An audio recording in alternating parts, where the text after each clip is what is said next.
성경은 언약의 책이죠.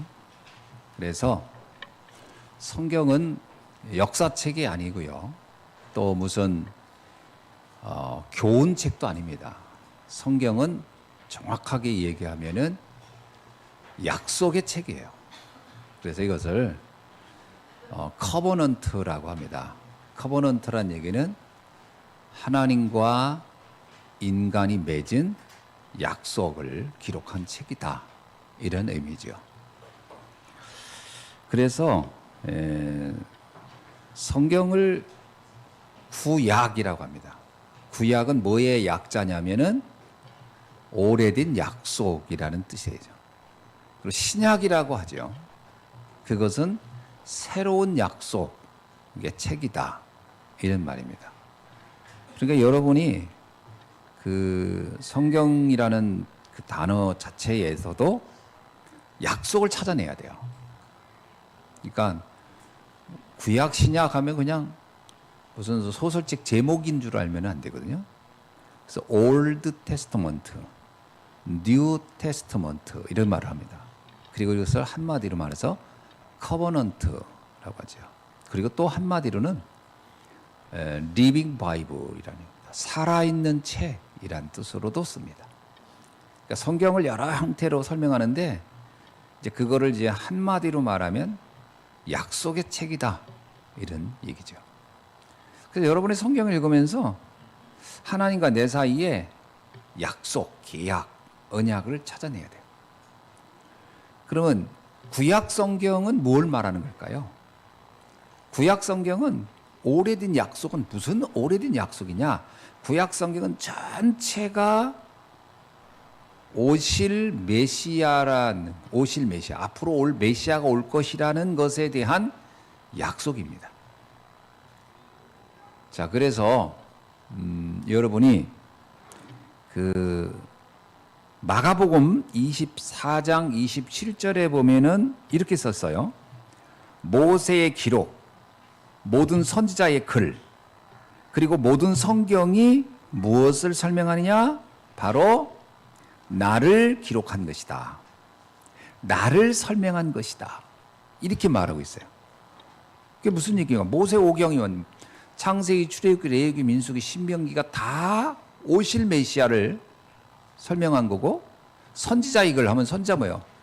대선지자, 소선지자. 이사야서, 에레미야서, 뭐 우리가 아는 소선지자 있잖아요. 미가서, 말라기, 뭐 하박국, 다 이런 선지자들 얘기거든요. 이런 모든 이야기는 결국은 누구를 말하는 거다? 오실 메시아를 설명하는 것이다. 그러니까 우리가 성경을 읽을 때요, 그 관점을 가지고 봐야 돼요. 뭐 우리가 레위기를 읽으면 그건 다 제사 얘기잖아요. 그 제사 얘기는 그 제사가 이렇게 많냐가 아니에요. 이런 수많은 제사가 아무리 이 제사가 이렇게 많다는 건 뭐예요? 굉장히 불편하다는 거잖아요. 굉장히 시간이 많이 끝나는 거고 굉장히 준비할 것도 많고 막 그런 거. 근데 이 모든 제사가 그리스도가 오심으로써 끝났구나. 이 제사는 다 그리스도를 설명하기 위한 것이었구나. 이렇게 이해하면 돼요. 그런 겁니다. 거기에 나오는 모든 율법들이 있어요. 뭐 이게 지켜라. 그 지킬 수 없습니다, 우리가. 그거 어떻게 이거 다 지켜요? 못 지켜요. 그래서 하나님이 그리스도를 보내신 거구나. 이걸 다 못 지키니까. 이거 가지고는 우리가 의롭게 될 수 없으니까. 제사 그렇게 열심히 지켜도 이거 가지고는 불안하니까 안 되니까 단번에 영원히 십자가에서 완전히 끝낸 그리스도를 약속해 주신 거구나. 그러니까요, 성경을 읽으면 읽을수록 그리스도가 떠올라야 돼요. 그리스도가 강조되어지고 부각되어지고 그리스도를 이래서 우리가 기다려야 되는 거구나. 여러분, 이스라엘 사람들이요, 사실은 제사 지낼 때 얼마나 불편해요.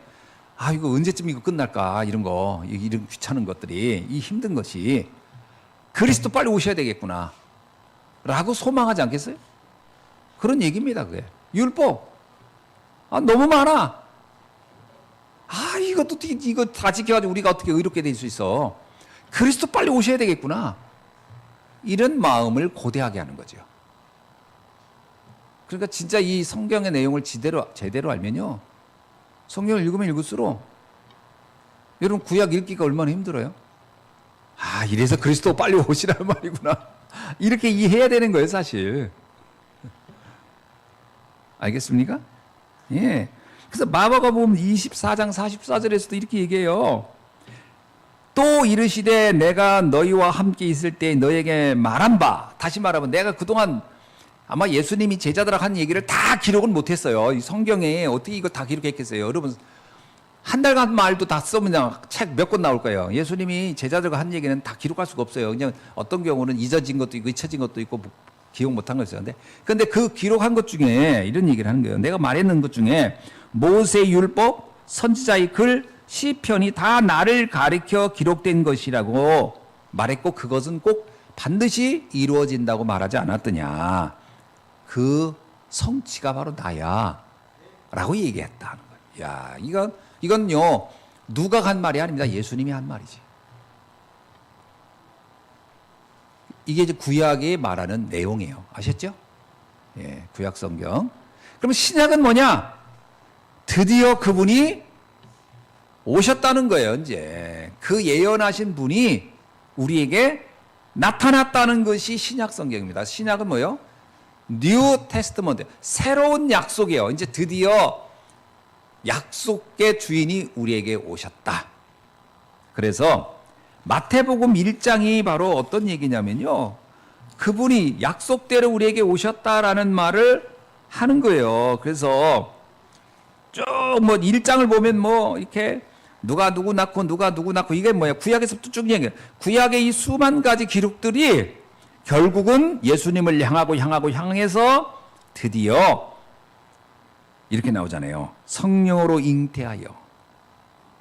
성령으로 잉태하여라는 얘기 뭐예요? 하나님이 잉태시켜서 하나님이 이제 이 예언의 성취를 위하여 예수님이 이 땅에 오셨다라는 거예요. 그래서 성탄절이 그렇게 중요한 거예요, 사실은. 그래서 뭐라고 나냐면 그가 드디어 나왔어요.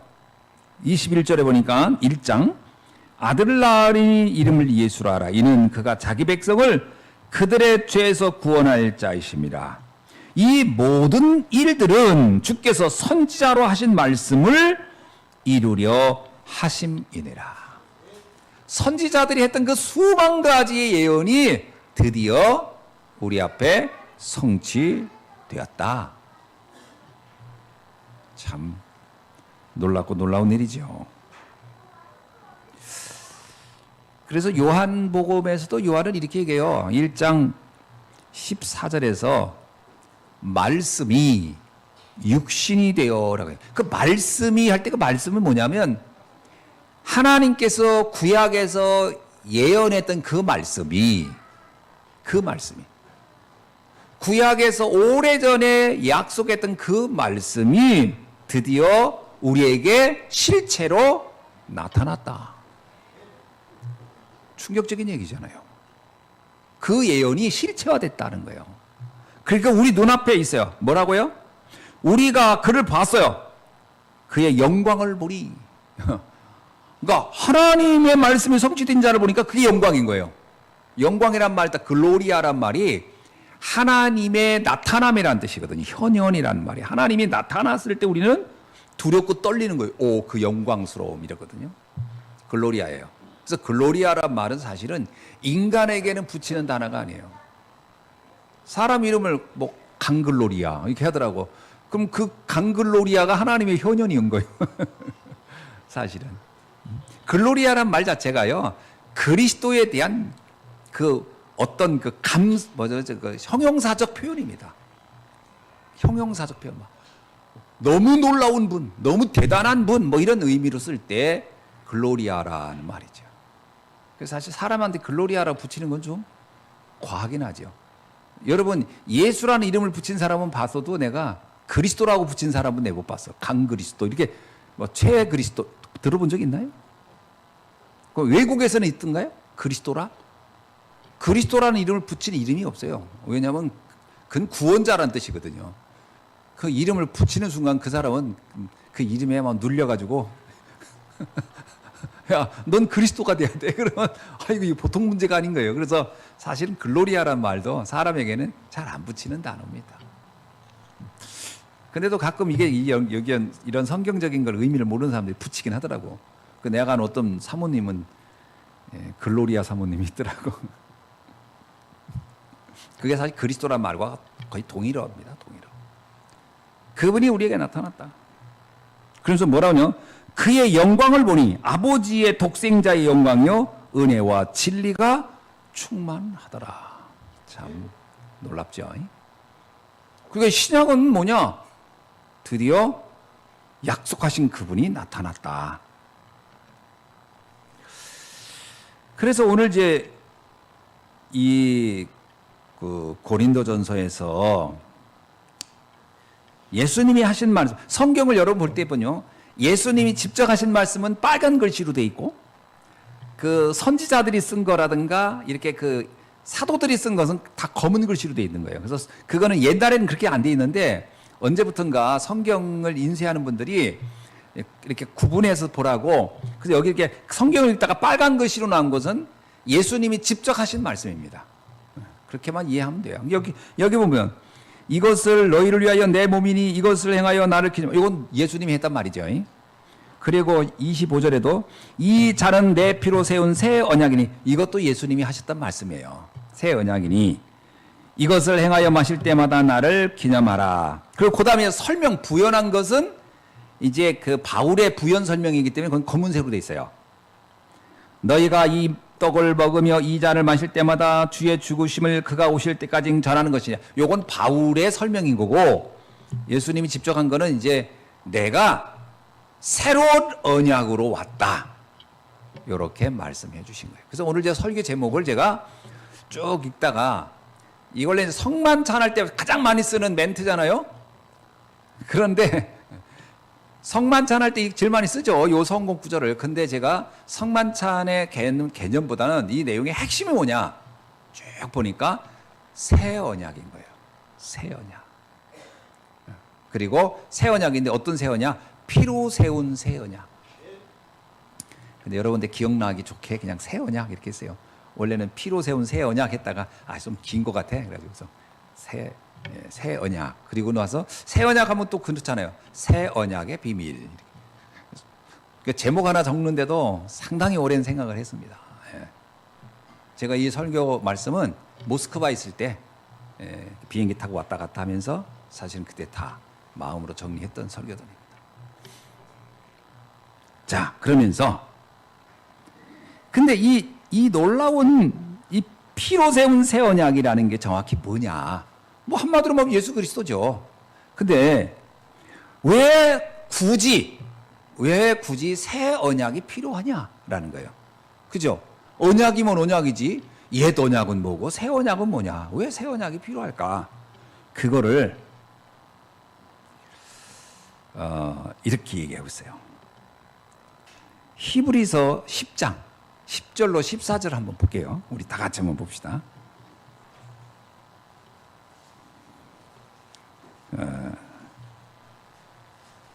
히브리서 10장.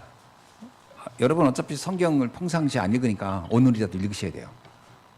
자, 한번 찾아보세요. 히브리서 10장 10절로 14절. 좀 길지만 여러분이 의미가 있습니다. 자, 한번 다 같이 우리 한번 읽어보죠. 이 뜻을 따라 예수 그리스도의 몸을 단번에 들으심으로 말미암아 우리가 거룩함을 얻었노라. 그러니까 단번에 십자가로 죽으심으로 우리가 거룩함을 얻었어요. 그 다음에요. 제사장마다 매일 서서 섬기며 자주 같은 제사를 드리되 이 제사는 언제나 죄를 없게 하지 못하거늘. 그러니까 이거는 이제 구약에 있었던 언약의 이야기예요. 구약에서의 언약은 율법이고 제사 이런 거거든요. 이거는 뭐냐면 매일 드려야 돼요. 매일. 여러분 예배를 매일 드려야 돼요. 원래 구약의 신앙생활 할 것 같으면요, 이게 일주일에 한 번씩 오면 안 돼. 매일 예배를 드려야 돼. 그렇게 드렸는데도 어때요? 죄를 어떻게 해요? 죄를 없애지를 못해. 죄를 없애지도 못하는데 이놈은 예배를 또 매일 드려야 되네. 자, 그 다음에 오직 그리스도는 죄를 위하여 한 영원한 제사를 드리시고 하나님 우편에 앉으사 그 후에 자기의 원수들을 자기 발등상이 되게 하실 때까지 기다리시나니 그가 거룩하게 된 자들을 한 번의 제사로 영원히 온전하게 하셨느니라. 아멘. 그러니까 우리는 매일 드릴 필요가 없어요. 예수님께서 단번에 십자가에서의 대속의 은혜로 말미암아 우리를 어떻게 해요? 영원히 온전하게. 그러니까 구약의 그 예배, 구약의 제사는요 매일 드려야 될 뿐만 아니라 죄도 없애지도 못해. 그러나 이 그리스도의 십자가의 대속은 단번에 영원히. 할렐루야. 이야, 이게 어마어마한 차이죠. 그러니까 구약에 있는 그 언약하고 신약의 언약의 차이를 보면요, 그 의미와 질적인과 그 효과 엄청난 차이가 있는 거예요. 엄청난 차이. 자, 한번 이걸 우리가 이제 새 언약이라고 했으니까 옛 언약을 한번 알아볼 필요가 있겠죠. 옛 언약은 정확하게 어디에 기록되어 있으면서 의미는 어떤 걸까? 한번 봅시다. 옛 언약을 처음 하나님께서 맺은 것의 시작점은 어디냐고 보면은요, 창세기 3장 15절입니다. 근데 이 창세기 3장 15절은 오실 메시아에 대한 말씀을 준 거예요. 그죠? 여자의 후손에서 이제 뱀의 머리를 짓밟을 것이다. 언약을 준 겁니다. 이제 그걸 잊지 말고 기억해. 그래서 그러면 잊었을까요? 기억했을까요? 기억을 못해요. 이스라엘 백성들이 이걸 중요하게 보질 않았어요. 그래서 사실은 이 내용을 제대로 이해한 사람은 우리가 알고 있듯이 모세입니다. 사실 모세. 그래서 모세가 피제사라고 하는 것을 기억하고서 이제 문설주에 피를 바르고 그 이스라엘 백성을 해방시키고 그렇게 했잖아요. 그런데 이스라엘 백성도 또 이게 의미를 이해를 못해요. 이해를 못합니다. 이해를 전혀 못하는 이런 상태가 온 거죠. 사실 성경에 보면은 하나님은 이스라엘 백성들에게 그 완전한 언약에 대한 그 어떤 그 그림자 같은 메시지를 계속 줬거든요. 근데 이스라엘 백성들은 사실은 하나도 이해를 못했어요. 오늘날도 마찬가지 같아요. 말씀을 들어도요, 이걸 기억을 못하거나 이해를 못하는 사람이 저는 많을 거라고 생각해요. 그냥 대충 그냥 앉아 듣고 막 가는 거지 그냥. 그래서 우리는 이렇게 생각해요. 내가 유대인을 닮았구나. 우리가 참 유대인을 닮았구나. 신앙생활하는 게 참 유대인스럽다. 그냥 듣긴 듣는데 잘 몰라. 못 알아들어. 예수님 아주 답답하니까, 아니 또 귀가 있는데 이렇게 못 듣냐, 눈도 있는데 이렇게 못 보냐, 뭐 이렇게 안타까워 하신 이야기도 기록되어 있죠. 창세기 12장 1절로 3절을 보면요, 하나님이 믿음의 조상 아브라함 부를 때도 약속을 하나 합니다. 그건 아브라함하고 한 약속이 아니고요, 아브라함을 대표로 해서 전 세계에 한 약속인데 이스라엘은 어떻게 이해했죠? 이건 우리한테 한 약속이네? 그것도 어떤 사람이 또 이렇게 생각해요. 그건 아브라함하고 한 약속이네? 그러니까 아브라함하고 한 약속이면 나하고 상관없잖아요. 또 유대인하고 한 약속이면 나하고 상관없죠. 이렇게 이해하는 사람도 많아요. 근데 이거를 유대인도 그렇게 생각했다니까요. 이 약속을 그건 아브라함하고 한 거지 나하고 한 게 아니야. 그리고 또 하나는 그건 우리 유대인하고만 한 거야. 이렇게 그 희한하게 생각하는 사람들도 많은데, 성경을 읽을 때 여러분 잘 봐야 돼요. 성경을 읽으면서 이거는 2000년 전 이야기구나. 그럼 이 사람은 아무 의미가 없어요. 성경은. 자, 오늘 말씀을 듣는 여러분이 우리 목사님이 나를 위해서 오늘 말씀을 준비해 주셨구나, 이렇게 들으면 은혜가 되지만, 여기 누군가 들으라고 하는가 보다. 그러면 여기 참 힘들게 오셨지만 이 추운 날 의미가 없는 거죠. 나에게 주시는 말씀이에요. 나에게 주신 말씀. 그래서 남 얘기 듣듯이 하고 있으면 졸릴 거고, 내 얘기로 들으면 눈이 반짝반짝 할 거라고 저는 봅니다. 말씀 들을 때 꼭 남 얘기 듣듯이 들으면 안 돼요. 저 이웃집에 누구 들으란 얘기구나 저거. 이렇게 봅니다. 너로 큰 민족을 이룰 것이라. 네 이름을 창대하게 할 것이라. 이 땅의 모든 족속이 너로 말미암아 복을 얻을 것이다. 약속이죠. 근데 잘 보세요. 여기 보면은 너는 큰 민족을 이루고, 그러면 아브라함과 이스라엘 얘기하는 것처럼 보이잖아요. 네 이름을 창대하게 할 것이다. 그럼 유대인에게 하는 것 같잖아요. 그런데 이 땅의 모든 족속이 너로 말미암아. 그게 뭐냐면 왜 너를 축복하고 너를 창대하게 하는 이유가 뭔지 아느냐? 너로 말미암아 만민이, 이런 의미거든요. 근데 이스라엘 사람들이 이걸 어떻게 해석한 줄 아세요? 만민은 쏙 빼고 내가 복받고 내가 창대해지는구나.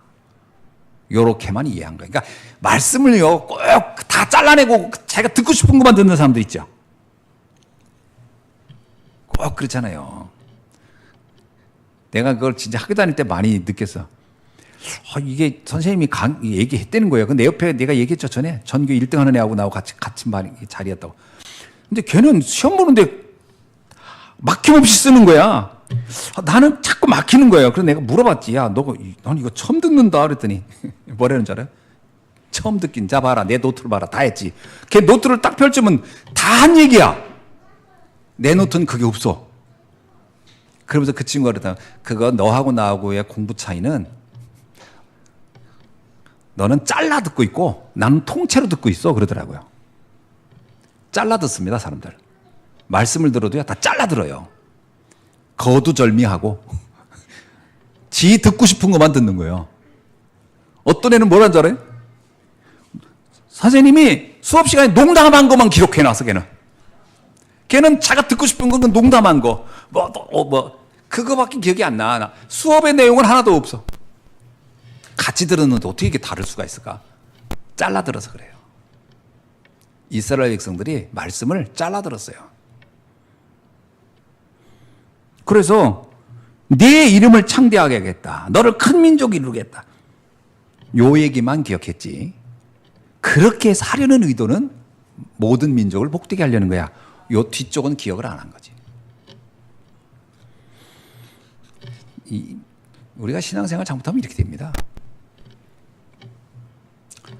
또 하나, 창세기 24장에 보면은 하나님께서 광야를 갈 때 모세하고 또 언약을 맺어요. 왜냐? 이스라엘 백성들이 잘 몰라. 이스라엘 사람들이 되게 똑똑하다고 하잖아요. 전 세계적으로. 근데 영적으로 말하면 똑똑하지가 않아. 그걸 우리는 헛똑똑하다고 하는 건데, 머리가 좋은 사람일수록 영적인 데 관심이 없거든요. 이스라엘 사람들이 머리는 엄청 비상한데 영적으로는 사실은 관심이 별로 없는 거야. 그래서 안 되겠다 싶어서 하나님이 광야에서 다시 언약을 체결합니다. 그게 십계명이에요. 그래서 십계명 줄 때는요 굉장히 구체적이에요. 그죠? 아브라함하고 맺을 때는요 굉장히 이렇게 구체적이지 않아요. 추상적이지만 아주 이렇게 포괄적으로 설명을 했어요. 못 알아들어. 그러니까 안 되겠다. 이제 구체적으로 얘기해야 되겠다. 저도 그러잖아요. 설교를 이렇게 대충이 이상하다. 포괄적으로 얘기하다 못 알아들으면 개인적으로 만나자 하잖아요. 그래서 만나가지고 팀 사회 갈 때는 어때요? 구체적으로 얘기하잖아요. 이렇게 자세하게. 야, 이건 이런 뜻이고 저건 이런 뜻이고. 그럼 똑같아요. 예수님이 다시 모세 불러가지고 팀 사회 간 거예요. 자세하게 아주. 안 되겠다. 조목조목 다 쫙 설명합니다. 이것도 이스라엘 사람들은 또 왜곡해요. 오, 이건 우리하고만 맺은 거구나. 안 그렇죠. 하나님께서 우리가 성경에서 보면 알고 있듯이요. 출애굽기 19장 5절로 6절에 보면요. 이 이스라엘 백성하고만 맺은 게 아니에요. 근데 유대인들은 율법을 우리 유대인하고만 맺었다고 생각한 거예요. 여기서 선민사상이라는 게 나온 거예요. 여기서 특권의식이 나오고요. 이 사람들이 이런 생각을 하고 있는 한 이방인 관심 없어요. 왜? 하나님은 우리하고만 맺은 하나님. 그래서 출애굽기 19장 5절로 6절 한번 읽어볼까요? 과연 이 율법이라는 것이 이스라엘하고만 맺은 건가? 아닙니다. 한번 보세요. 출애굽기 쭉 한번 19장에 한번 가보세요.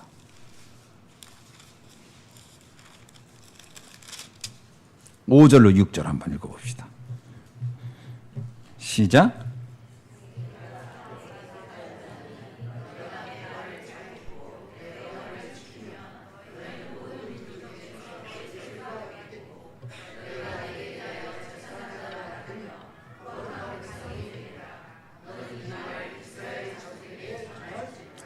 여기서 보면 이것도 말씀을 잘라서 보아요. 이스라엘 백성들이. 잘 보세요. 세계가 다 내 것이다. 그 누구 말은 하나님 얘기한 거야. 전 세계는 다 내가 구원할 대상이야. 전 세계는 내 품에 다 있어. 내가 그들에게 다 관심 있어. 근데 너희가 내 말을 잘 듣고 내 언약을 지키면 너희는 모든 민족 중에서 내 소유가 되겠고. 자, 이게 뭐냐면 이제 내가 너를 샘플로 불렀다 이거. 샘플로. 모든 세계를 구원하기 위하여 내가 너를 샘플로 불렀어. 그러면서 뭐라고 하냐. 너희가 내게 대하여 제사장 나라. 제사장 나라는 뭔지 아세요? 제사장은 백성들을 대표한 게 제사장이에요. 백성들을 위하여 특별히 레위 지파에서 뽑은 사람들이 제사장이에요. 그러니까 제사장하고 하나님과 맺은 약속은 두 사람과 맺은 게 아니에요. 백성을 위해서 맺은 거지.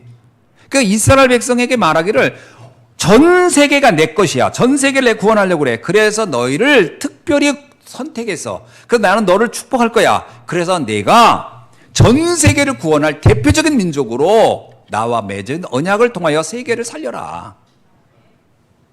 요렇게 말씀을 주신 거예요. 이게 출애굽을 한 이후에요. 이스라엘 백성들이 시내 산에서 올라가서 그때 모세와 하나님과 맺으면서 하셨던 가장 중요한 이야기입니다. 그리고 나서 이제 십계명 주고 뭐 이렇게 죽은 이유가 그거 다 전 세계를 살리기 위한 거야 라고 하는 것을 준 거거든요. 어떻게 생각했어요, 이스라엘 백성은?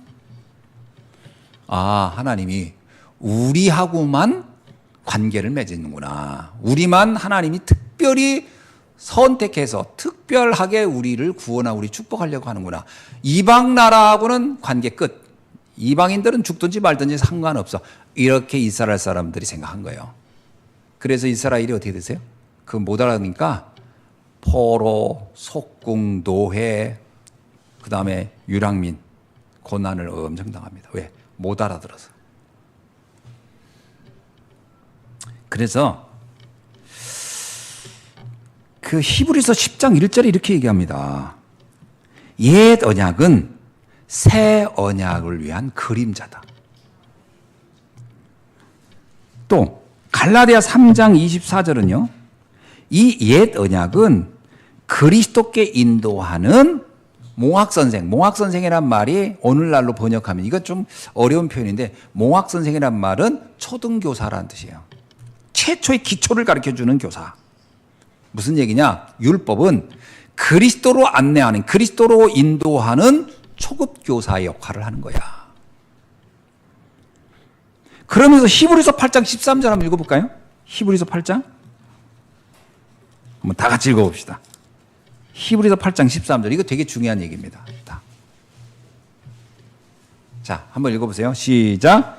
새 언약이라 말씀하셨음에 첫 것은 낡아지게 하신 것이니 낡아지고 쇠하는 것은 없어져 가는 것이니라. 옛 언약은 어떻게 돼야 되는 거예요? 없어져 가야 되는 거예요. 옛 언약은 버려야 되는 거예요. 왜? 새 언약이 왔으면. 그래서 예수님이 하신 표현 중에 그런 거 있잖아요. 뭐죠? 새 술은 새 부대에 담으라. 그죠? 그런 겁니다. 옛 언약. 그러니까 옛 언약은 다 그림자예요. 그건 그리스도를 설명하기 위한 것의 하나의 기능에 불과한 거예요. 이제 새 언약이 뭐죠? 옛 언약은 그림자였고 그것은 떨어져 나가야 돼. 버려져야 할 것이다. 이런 얘기죠. 근데 오늘날 유대인들은요, 새 언약을 잡았나요? 옛 언약을 붙잡고 있나요, 지금? 네? 지금 유대인들 새 언약 잡았어요? 옛 언약 잡고 있어요? 옛 언약이에요. 지금도 아주 여전히 율법 지키고 있고요. 유월절 지키고 있고 그러고 있어요. 그러니까 그분들한테 가서 이 히브리서 읽어줘야 되거든요. 이거. 그건 다 낡아진 것이고 버려야 되는 거다. 근데 그 사람들 절대 그걸 이해 못해요. 여전히 율법을 지키고 있습니다. 그게 참, 그래서 이스라엘이 전쟁이 안 끝나는 거예요, 저게. 이 사명을 깨닫지 못해서. 이스라엘 사람들은요, 타민족에 대해 관심 없습니다. 누가 그러더라고. 우리는 유대인에게 관심이 많은데 유대인은 한국인에게 관심이 하나도 없습니다. 왜냐? 우리는 구원받을 대상으로 여기지 않기 때문에. 오늘날 기독교인이 신앙생활을 새 언약을 붙잡고 하나요? 옛 언약 붙잡고 하나요? 물어봅시다. 불신자를 보면서 야 정말 구원받을 대상이야 이런 생각을 해요. 내 구원받은 건 나만 구원받으면 됐어 하고 사나요? 어느 쪽이에요? 한번 물어봅시다. 우리는 새 언약이란 말을 무지하게 들었는데 우리는 제사장의 나라라고 하잖아요. 다른 사람을 살려야 돼요. 근데 불신자에 관심이 있어요 없어요? 한번 물어볼게요. 아니 그냥 아이고 솔직히 우리끼리 뭐 우리 누가 보는 사람도 없어. 기자도 없어. 방송에도 안 나가. 불신자에 관심이 있어요 없어요? 있어요. 할렐루야. 그러면 우리는 새 언약의 사람이에요. 근데 내가 만나본 사람들 가운데는 별 관심이 없는 사람이 되게 많더라고. 남들이야 구원을 받든지 말든지 죽든지. 그게 유대인이 그랬거든요. 그래서 유대인의 삶에는 끊임없이 문제가 온 거예요. 왜? 그것 좀 깨달으라고. 그것 좀 정신 차리라고.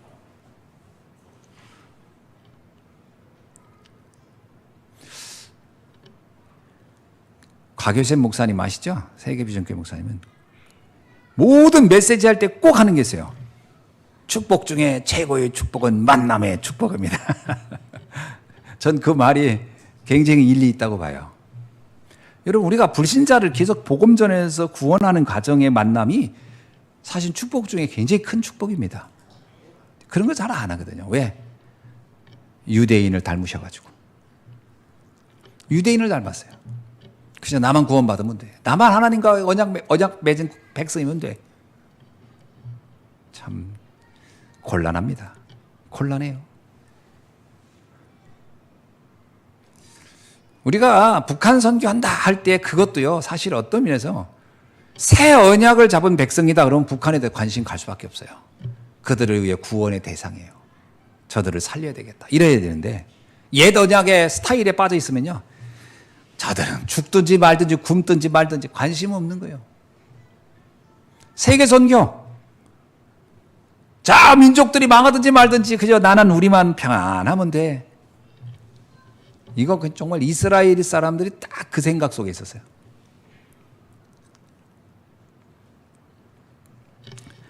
내 피로 세운 새 언약. 새 언약에 이제 좀 더 알아볼 필요가 있어요. 새 언약은 뭐예요? 당연히 구약에서 끊임없이 사실은 약속했어요. 근데 어떻게 왜 약속한지 아세요? 에레미야 31장 31절로 32절을 우리 읽어봅시다. 한번 에레미야서 찾아보세요. 구약 에레미야. 제가 오늘은 좀 성경을 많이 찾는 편이에요. 왜냐? 성경 평소에 안 읽으시니까 이때라도 좀 읽으시라고. 에레미야 31장 31절로 32절 다 같이 읽어봅시다. 이제 새 언약에 대하여 하나님께서 왜 주시려고 했는지, 옛 언약 가지고는 안 되겠구나라고 왜 했는지 여기에 잘 설명되어 있어요. 읽어봅시다. 시작. 여호와의 말씀이니라. 보라, 날이 이르리니 내가 이스라엘 집과 유다 집에 새 언약을 맺으리라. 이 언약은 내가 그들의 조상들의 손을 잡고 애굽 땅에서 인도하여 내던 날에 맺은 것과 같지 아니할 것은 내가 그들의 남편이 되었어도 그들이 내 언약을 깨뜨렸음이라. 여호와의 말씀이니라. 아멘. 옛 언약을 어떻게 했다고요? 이스라엘 백성들이 깨뜨려 버렸어. 안 지켜. 아무리 말해도 못 알아들어. 그러니까 안 되겠다. 새 언약을 다시 맺어야 되겠다라고 생각했다는 거예요. 이게 무슨 말일까요? 왜 깨뜨렸냐? 우리가 제사를 지내면서 깨달아야 돼요. 야, 오실 메시아를 말하는구나. 이래야 되는데, 어이구야, 이거 제사 제대로 지내라. 빨리 잘 지내라. 좋은 양각과 좋은 소각과 그러면서 제사 자체 행위에 완전히 몰입해버렸어요. 여러분, 우리가 신앙생활을요, 본질을 잃어버리고 형식만 갖추는 사람 많아요. 형식만. 그러니까 속은 아무런 영적인 그런 것도 없어. 그냥 모양만. 거룩한 척. 그죠? 경건의 모양만 있고 경건의 능력은 쏙 빠져 있는. 그렇게 신앙생활하게. 그러니까 이스라엘 백성과 맺은 언약은요, 철저하게 메시아에 대한 비밀과 그 이스라엘 백성에 대한 세계복음화의 언약을 딱 줬는데 관심이 없어. 싹 그건 빼버리고 형식만 딱 취한 거예요. 형식만. 모양만 딱 내고 거룩하게 예배 드리는 척, 신앙생활 하는 척. 그러니까 하나님이 딱 보니까 언약을 니들이 깼구나. 이걸 맺어봐야 쓸데가 없구나. 그래서 새 언약을 다시 맺어야 되겠다라고 생각했다라는 겁니다.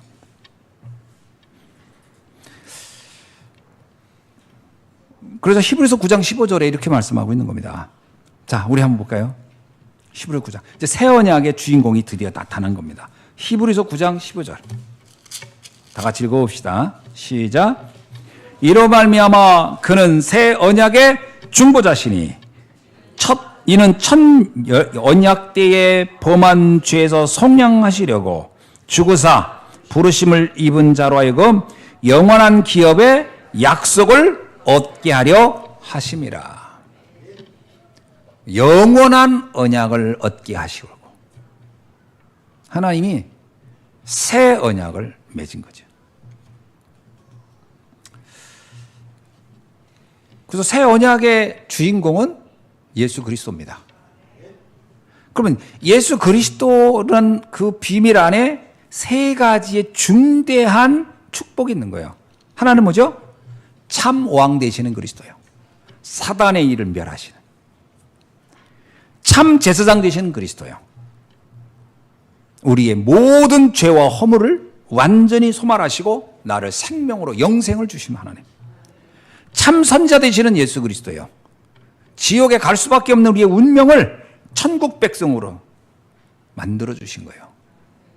이거는 우리가 율법을 백날 지켜도 될 수 없는 것을 하나님께서는 단번에 영원히 그리스도의 십자가에서의 죽으심으로 이 축복을 우리에게 주셨다라는 겁니다.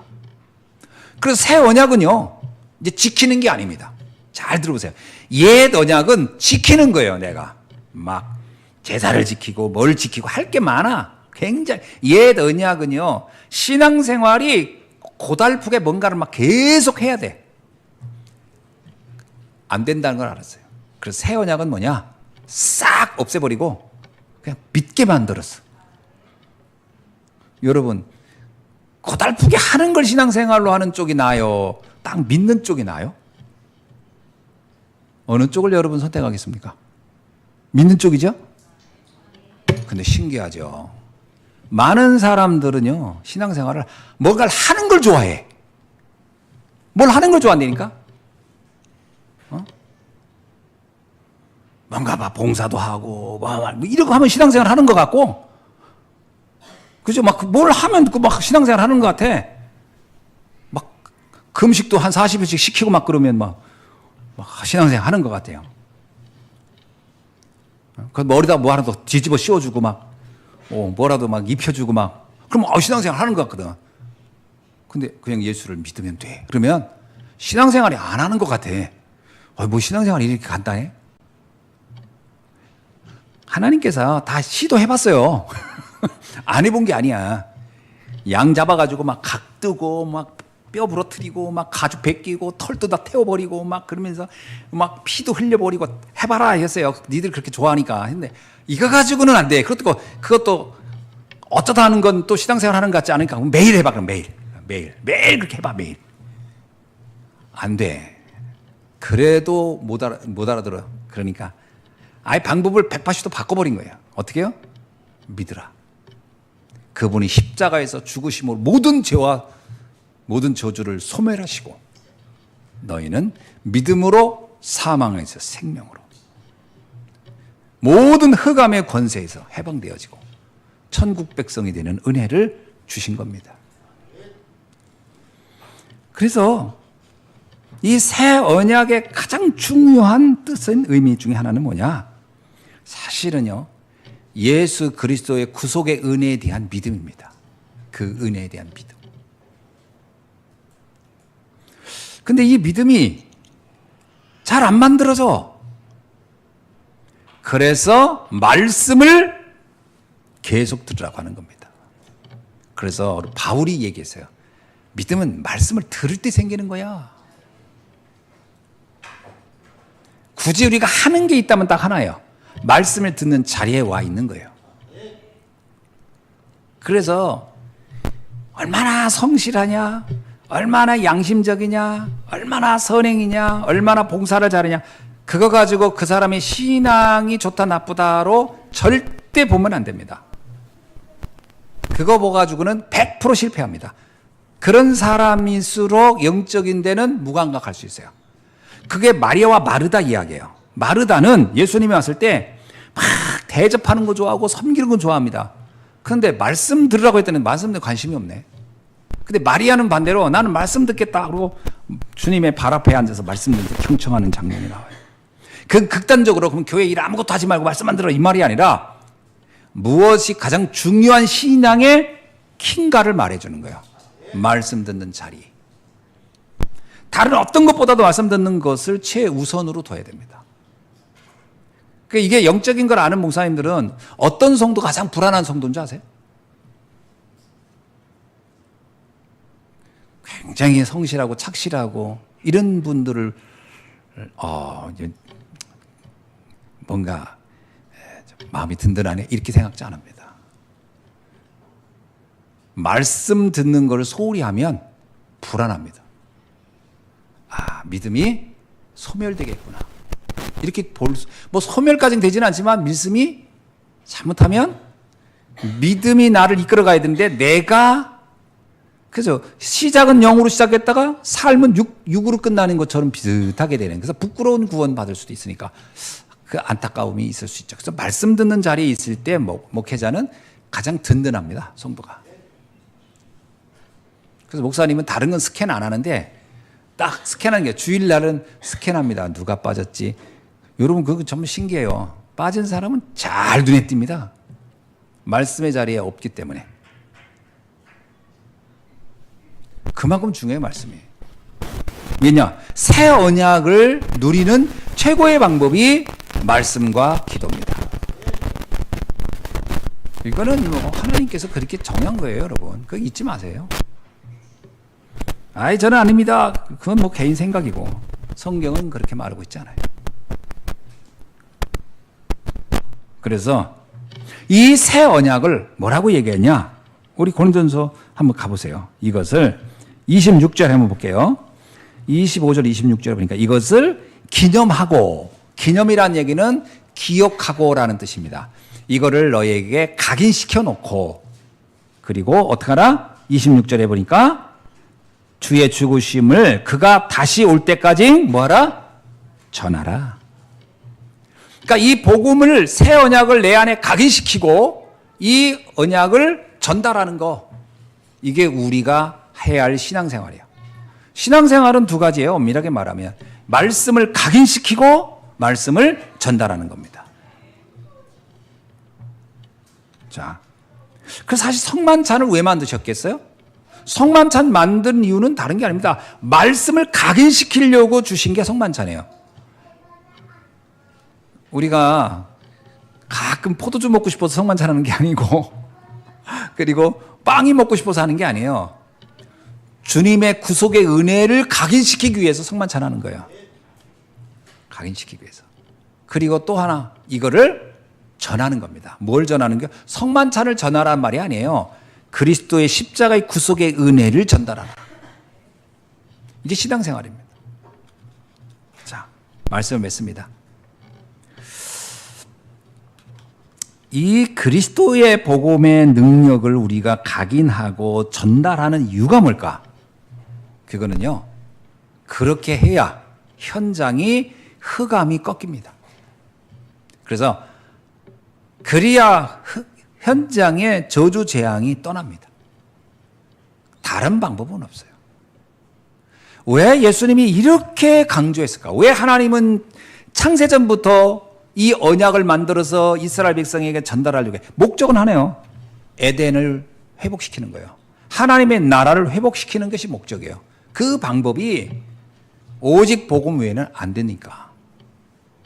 그래서 우리가 지금요, 이 복음을 내 안에 각인시킬 때 내가 살아납니다. 복음을 각인시켜 살아나요. 어떤 분이 저한테 묻더라고요. 이렇게 묻더라고. 아, 목사님, 복음을 내 안에 각인시키면 내가 산다는 것이 뭔가요? 라고 하더라고요. 그 질문하더라고요. 궁금하니까. 내 안에 복음을 각인시키세요. 그럼 내가 살아납니다. 그랬더니 그걸 모르겠다는 거예요. 내 안에 각인시키면 뭐가 살아나나요? 하더라고요. 그래서 내가 그때 설명 간단하게 해줬어요. 복음을 내 안에 각인시킨다는 얘기는 내가 누구냐라는 걸 발견한 거다. 내가 누구죠? 난 하나님의 자녀. 내가 누구냐? 나는 하나님의 형상대로 창조된 자. 나는 누구냐? 하나님이 늘 지키시고 보호하는 사람. 그래서 나는 어떤 경우에도 나는 무너질 수도 없고 절망할 수도 없고 낙심할 수도 없다. 나만한 사람이 없다, 지구상에. 나는 하나님의 자녀다. 나라는 자의 그 자존감, 자부심, 자긍심이 넘쳐나야 되는 것이다. 이게 복음이 내 안에 각인시키는 거다. 그랬더니 그건 좀 알겠대. 자, 그러면 우울증 걸리겠냐? 낙심 되겠냐? 절망하겠냐? 상처받겠냐? 안 받지 않냐? 그래서 내가 살아나는 거다. 뭔 말인지 좀 알겠대. 그러면 그거를 현장에 알려줘라, 사람들에게. 그러면 현장을 알려주면 사람들이 다 살아날 거 아니냐. 행복한 사람과 행복한 사람이 만나면 그 현장에 하나님 나라가 이루어지겠냐 안 이루어지겠냐 그랬어요. 왜 현장에 싸우는지 아냐. 다 상처 속에, 원망 속에, 낙심 속에 있는 사람이 만났으니까 싸움밖에 더 일어나겠냐. 그래서 현장에 흑암이 지배하는 것이고 사단이 역사하는 거다. 저 사람 저렇게 왜 저렇게, 죄송합니다, 멍멍질을 하느냐. 멍멍질을 하는 이유는요, 본인 자신이 짐승 같은 수준은 있기 때문에 그런 거예요. 왜? 개를 보면서 네 팔자가 내보다 나, 이런 사람이 인생이 오죽하겠으면 그렇게 말하겠어요. 네 팔자가 나보다 나, 그런 사람이. 지나가던 나무 보면서도 야, 네가 나보다 행복하겠다. 야, 넌 집이라도 있고 땅속에 집 짓고 사는, 뭐 이런 식으로 해석을 한다고 생각합시다. 자기 인생이 얼마나 비참하다는 거예요. 이런 사람이, 이건 돌아다니는 시한폭탄이라. 누가 건드리기만 해도 이 사람 폭발합니다. 막 여기저기서 폭발합니다. 그런 사람이 우리 집에 한 명 있어도 미칠 지경인데 우리 집에 한 두세 명 있다고 생각합시다. 그 집이 하나님 나라가 이루어지겠어요? 지옥이 이루어지겠어요? 그래서 이러잖아요. 뭐 말만 하면 흥분해. 뭐 말만 하면 성질내. 그러면 그거 뭐예요? 왜 말만 하면 성질하고 말만 하면 지랄할까요? 상처 속에 가득하니까. 나라는 사람이 지금 완전히 무너져 있으니까.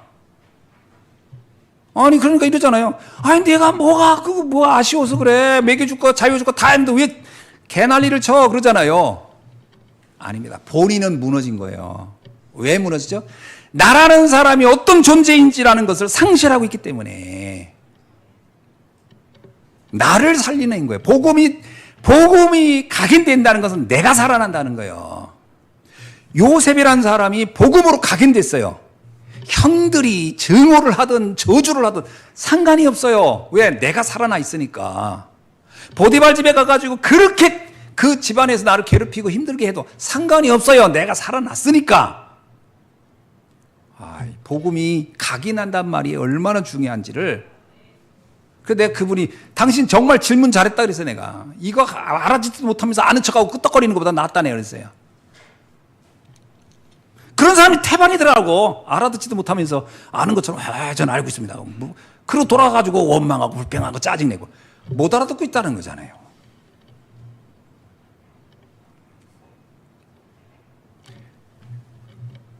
복음이 그래서 성만찬하는 거예요. 성만찬은 우울라고 그런 것도 아니고 배고파가지고 배불 여기 먹으라고 한 게. 그래서 나오잖아요. 이 성만찬하면서 밑에 나옵니다. 배고파서 먹는 것처럼 먹지 말라. 그러니까 그건 너 죄를 먹는 거다. 그러니까 뭐냐면 본질은 모르고 형식만 따라가는 거예요. 형식만 따라. 제가 어떤 교회 사진 봤는데요. 성만찬하는데 우리는 요만큼씩 주잖아요. 이 목사님이 이게 감질났는지 보리떡 이만큼씩 해가지고 이렇게 쌓아놓고 전성도만큼 쌓아놓고 성만찬하더라고. 그러니까 뭐냐면 성만찬하는 시간이 보리떡 하나씩 주는 날이요. 야, 내가 의미를 알고 주면 또 괜찮겠는데 그 보리떡 먹으려고 그날 또 많이 오지 않겠나.